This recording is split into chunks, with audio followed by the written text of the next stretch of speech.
My name is Sherry Larkins, as John said, and I work with my colleague here, Tom Fries. We do training at UCLA's Integrated Substance Abuse Programs. As John said, we were contracted about 2 years ago, something in that neighborhood, to work with the Department of Health to infuse co-occurring disorders and addiction knowledge to providers within the Department of Mental Health system. The sort of at the top level of the Department of Mental Health, there was a real commitment to helping bring the knowledge and skills that folks need within the system so that they are better able to care for what is probably an increasing number of people in your system who have both mental health and addictive disorders. So as John said, initially we did these trainings last October and are reprising it for camera so that people within the system and new hires will be able to have information on co-occurring disorders. So again, our purpose of being here is really to give you a bit of information about co-occurring disorders. And Tom and I are going to go back and forth a little bit today, and then Jim will come in at the end and he'll finish out the day. To start off, before we get into really what our agenda is, here's the three of us, I want you guys to, in pairs or with your pals that are sitting next to you, discuss a consumer who has experienced both mental health and substance use disorders. This is a little icebreaker here.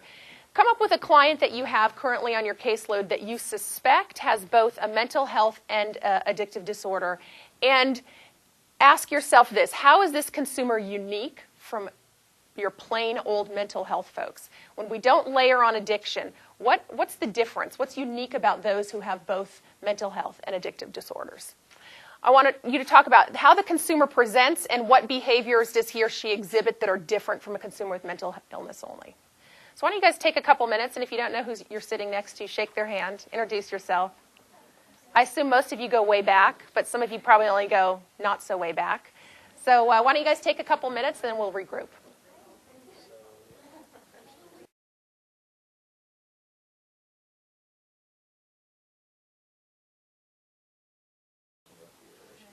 All right, folks.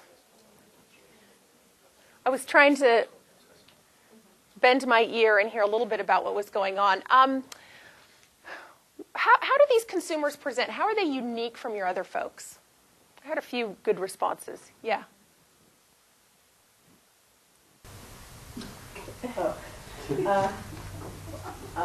They're unique in the sense that they're more complex. They're usually, there's multiple issues that they're struggling with. They're using, they're homeless, they may have medical problems, so it's exponential in terms of... Right, so they're more complex. They bring a lot of issues to the table that add layers to our job. We have to deal with not only their mental health, but probably homelessness, or I heard you mention boundary issues. What else? Give me some other examples. Yeah. It also seems like a constant assessment to learning the person's presenting today, not using substances or have used substances currently, and wanting to accelerate the depression piece and anxiety separate from anything that they use. Right. It's this sort of differential diagnosis piece. What's happening? What's causing what? Does that matter?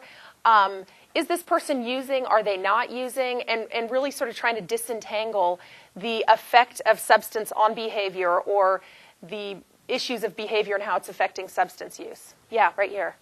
Yeah. A lot of my clients who are really diagnosed lie about their use, or about things that they're doing to get the drugs. Okay. Or yeah.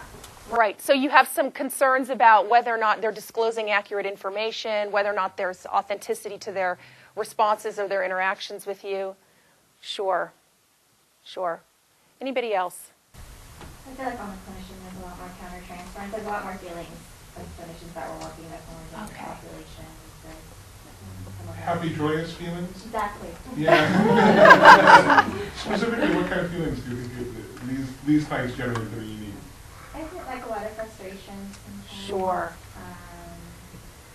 Sometimes anger or, vacillation. Sure. Absolutely. Yeah, and part of it is I think at the core of this is the question is dealing with all these complexities and doing all this extra work, is it really part of my job? And many people are interested in mental health and come to the mental health field because they're interested in mental health. And then they enter the field and they realize that they're dealing with a bunch of drug addicts with mental health problems. And it adds this dimension that people maybe weren't always prepared for. And it can be extremely frustrating that it always adds drama to our jobs. When you have clients with dual diagnosis with co-occurring disorders, there typically are clients who present us with drama every day. One of the things that we're going to cover today is talking about co-occurring disorders and just sort of looking at the field generally and I guess making the statement or highlighting the statement of the problem and what is really occurring. We're going to move over to Tom, and Tom's going to talk about what's actually happening in the brain. So we're going to take a couple of little road trips through the brain, looking at neurotransmitters, looking at what happens when you develop an addiction, and looking at how it overlaps with mental health issues. And then we're going to talk about some skill development and sort of a stylistic approach that is helpful in dealing with some of your patients. Tom's going to talk about motivational interviewing as a style to approach your patients, and we're going to do an unprompted and unplanned demo, so hopefully it'll work out well. And if it doesn't, we'll be a good, bad example, so you'll know what not to do. And finally, we're going to talk about the importance of conducting effective screening assessment for co-occurring disorders.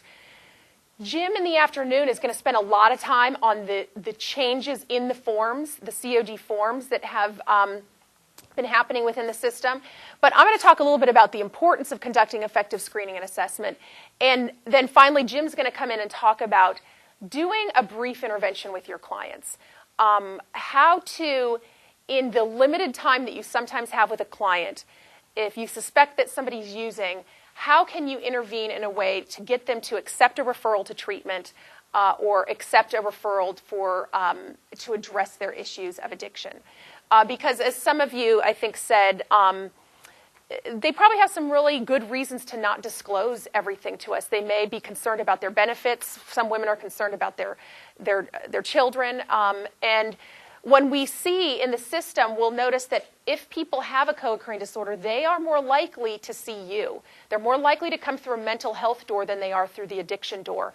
So they might be more comfortable disclosing things about mental health symptoms than they are about addiction.